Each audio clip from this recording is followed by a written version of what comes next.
Assalamualaikum warahmatullahi wabarakatuh. Salam sejahtera untuk kita semua.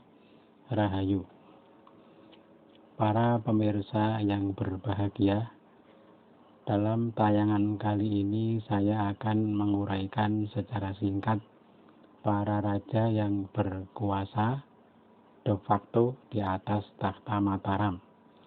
Sejak awal berdirinya Mataram sampai masa Palian Nagari, yakni terpecahnya Surakarta menjadi Kasunanan dan Kasultanan. Kita mulai dari yang pertama adalah Ki Ageng Mataram, atau nama lainnya adalah Ki Ageng Pemanahan. Menurut babat Tanah Jawi, silsilah beliau ke atas adalah Ki Ageng Pemanahan adalah putra Ki Ageng Ngenis, putra Ki Ageng Selo, putra Ki Ageng Getas Pandowo, putra Ki Ageng Tarub Bundan Kajawan, putra Prabu Browijaya. Dari pihak ibu, Ki Ageng Getas Pandowo adalah putra dari Nawangsih, putri dari bidadari Dewi Nawangwulan. Ki Ageng Mataram mendapat tanah Mataram karena berhasil membunuh Arya Penangsang. Sebelumnya, Ki Ageng Pemanahan mengikuti sayembara yang diadakan oleh Sultan Pajang Hadiwijaya. Bunyi sayembara itu, barang siapa dapat membunuh Arya Penangsang akan mendapat tanah Mataram dan pati.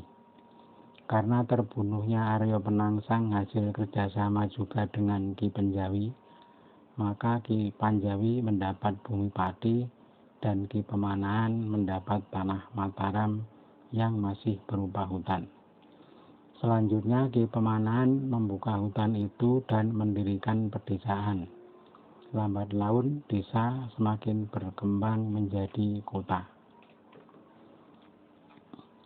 Penguasa kedua negeri Mataram adalah Panembahan Senopati, putra dari Ki Ageng Mataram. Lambat laun, kota yang didirikan Ki Ageng Pemanahan semakin ramai dan kekuasaan Panembahan Senopati membesar. Pada waktu itu, Sultan Pajang Hadiwijaya wafat. Mataram kemudian merdeka.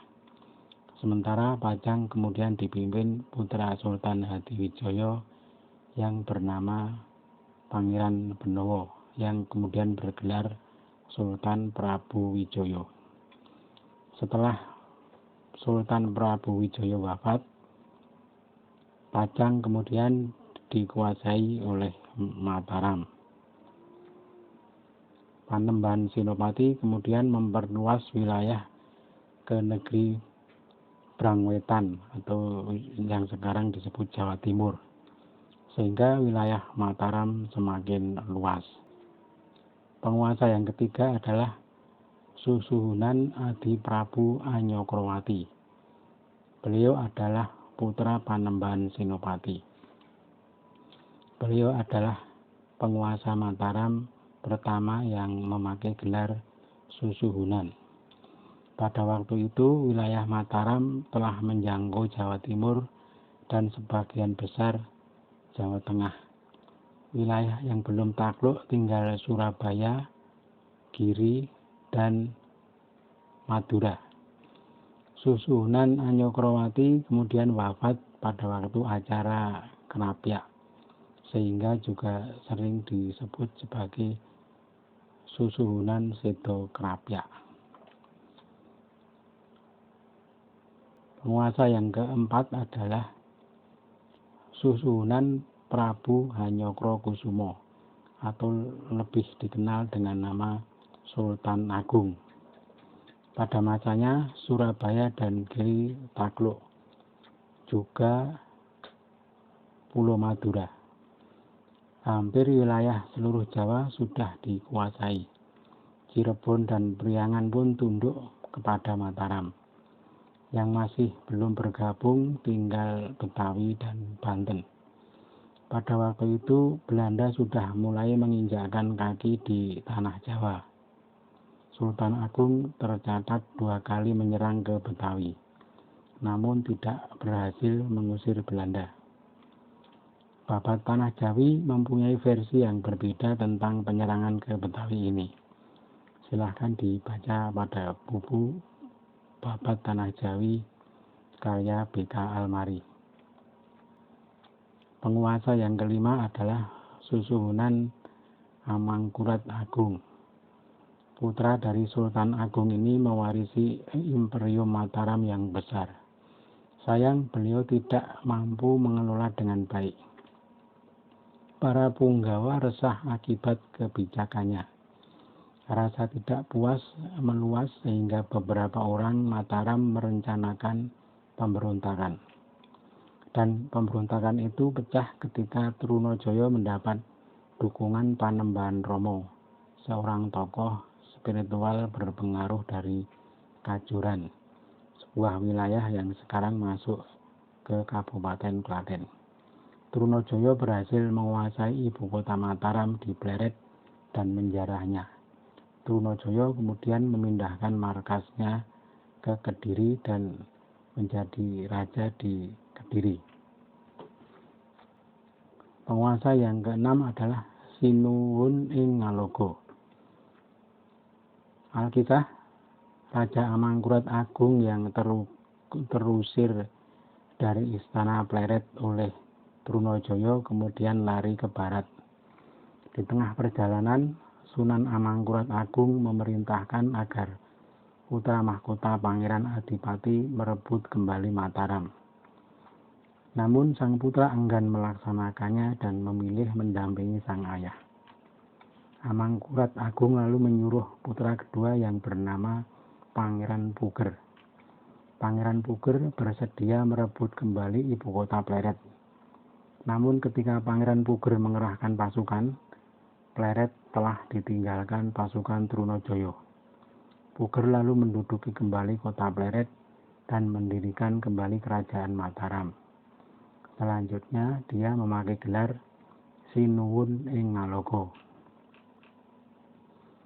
Penguasa ketujuh adalah Susuhunan Amangkurat II, atau juga lebih dikenal dengan nama Susuhunan Amangkurat Amral.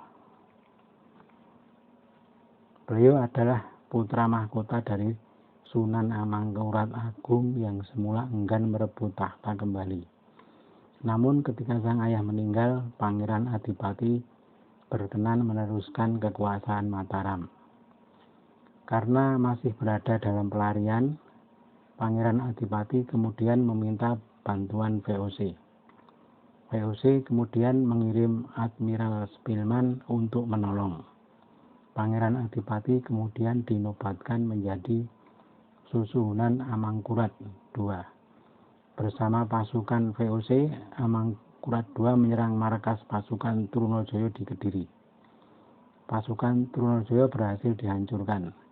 Trunojoyo sendiri tewas ditikam Amangkurat dengan keris Kiai Balabar.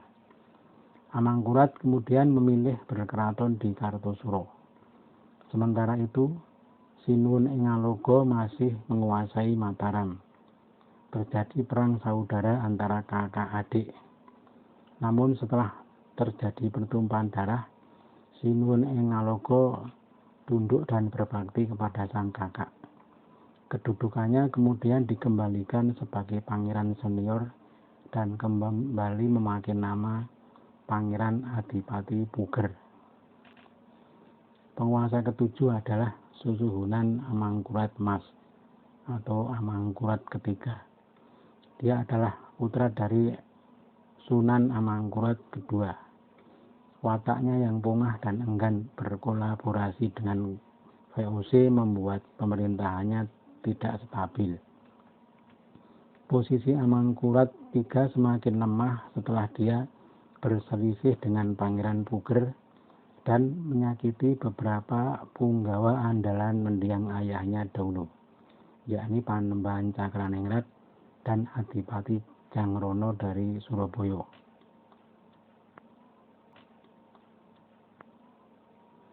Penguasa ke-9 adalah Susuhunan Pakubuwono I.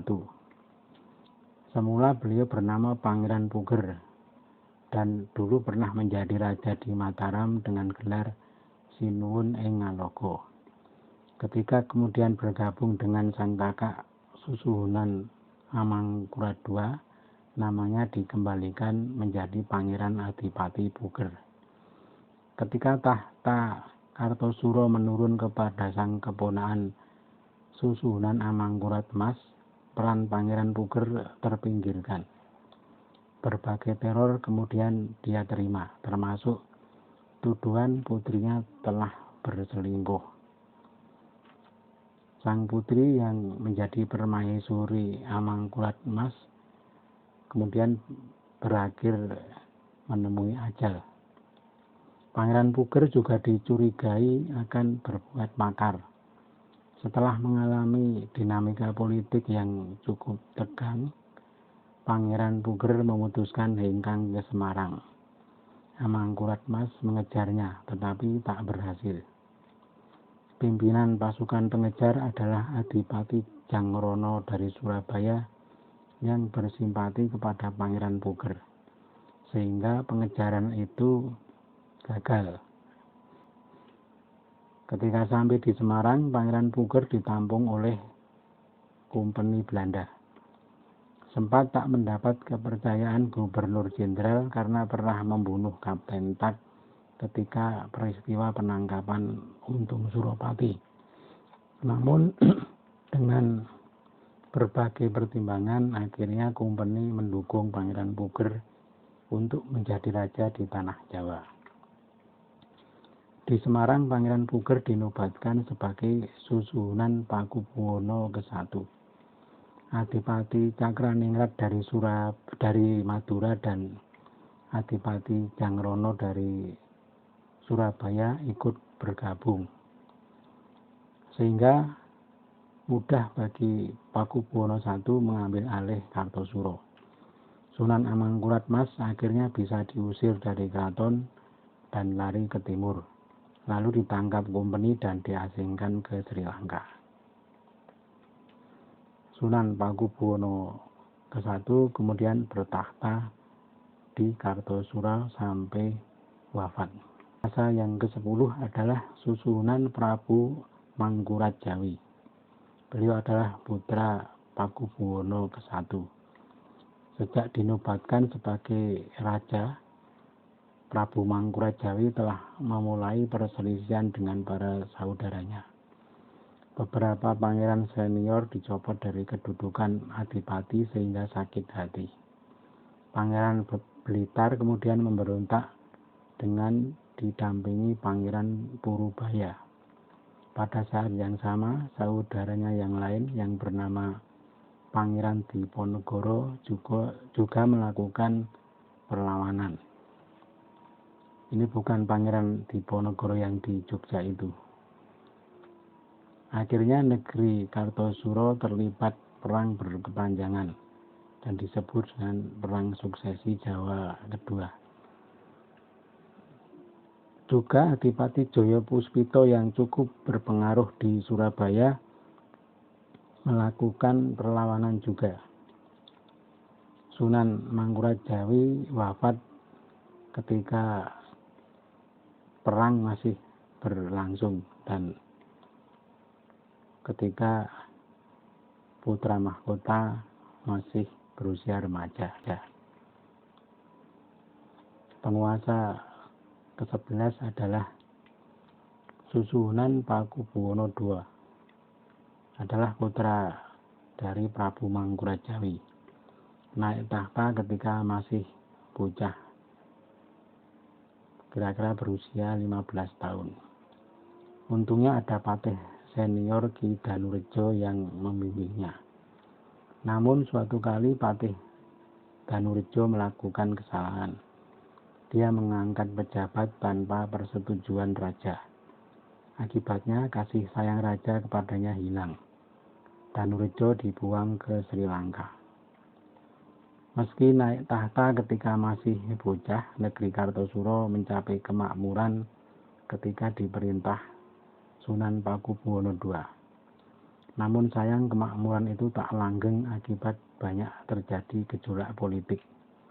Ada pemberontakan Cina di Betawi yang menjalar ke sepanjang pantai utara Pulau Jawa.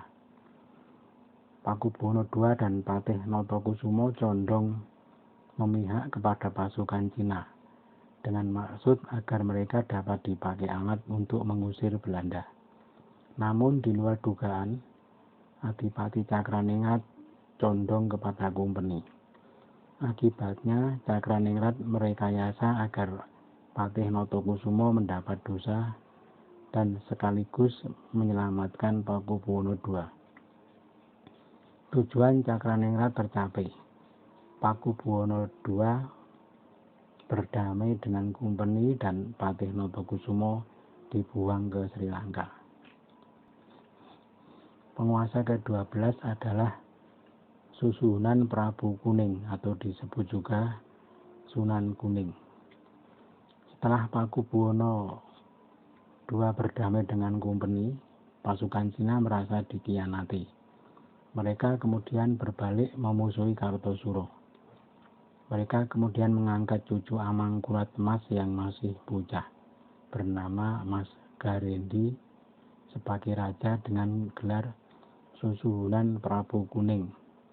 Prabu Kuning kemudian menyerang Kartosuro dan berhasil mendudukinya selama 6 bulan. Raja Pakubuwono terusir dan lari ke Ponorogo. Penguasa ke-13 adalah Susuhunan Pakubuwono kembali. Setelah menjalani pelarian di Ponorogo, Pakubuwono II mengerahkan kembali pasukannya untuk merebut Kartosuro. Pada saat yang sama, pasukan Pangeran Cakraningrat mendahului menyerbu Kartosuro dan mengusir Prabu Kuning. Pasukan Kompeni juga turun ke Kartosuro dan kemudian bernegosiasi dengan pasukan Maduro. Akhirnya atas aduan Kompeni, Cakraningrat menarik pasukan Madura kembali. Kartosuro kemudian diserahkan kembali kepada Pakubuwono II. Karena keraton Kartosuro sudah hancur, Susuhunan Pakubuwono II memindahkan keraton ke Surakarta. Pada masa pemerintahan Pakubuwono II juga terjadi perlawanan dari pangeran senior, yakni Pangeran Mangkubumi. Perlawanan Pangeran Mangkubumi berlarut-larut sehingga membuat Kartosuro porak-poranda. Akhirnya setelah hampir 10 tahun berperang, disepakati perjanjian Giyanti yang isinya membagi Surakarta menjadi 2 negeri, Kasultanan Yogyakarta dan Kasunanan Surakarta. Penguasa ke-14 adalah Susuhunan Pakubuwono III dan Sultan Hamengkubuwono II. Kedua raja adalah pengusaha pecahan negeri Surakarta. Pakubuwono III bertahta di Surakarta dan Hamengkubuwono I bertahta di Yogyakarta. Selanjutnya, nama-nama penguasa di kedua negeri tersebut berurutan sampai kini. Di Surakarta sekarang yang menjabat adalah Susuhunan Pakubuwono ke-13, meski secara de facto kekuasaannya sudah tidak ada. Sedangkan di Yogyakarta, kerajaannya masih eksis sampai sekarang dan menjadi daerah istimewa, bagian dari Republik Indonesia. Raja Yogyakarta sekarang adalah Sultan Hamengkubuwono ke-10. Begitulah urutan raja-raja dinasti Mataram. Adapun Puro Mangkunegaran dan Pakualaman tidak kami masukkan karena keduanya bukan kerajaan, melainkan hanya setingkat kadipaten. Mangkunegaran adalah bagian dari kerajaan Surakarta dan Pakualaman adalah bagian dari kerajaan Yogyakarta. Demikian informasi singkat tentang para raja yang berkuasa di negeri Mataram dan pecahannya. Sekian, terima kasih, semoga bermanfaat.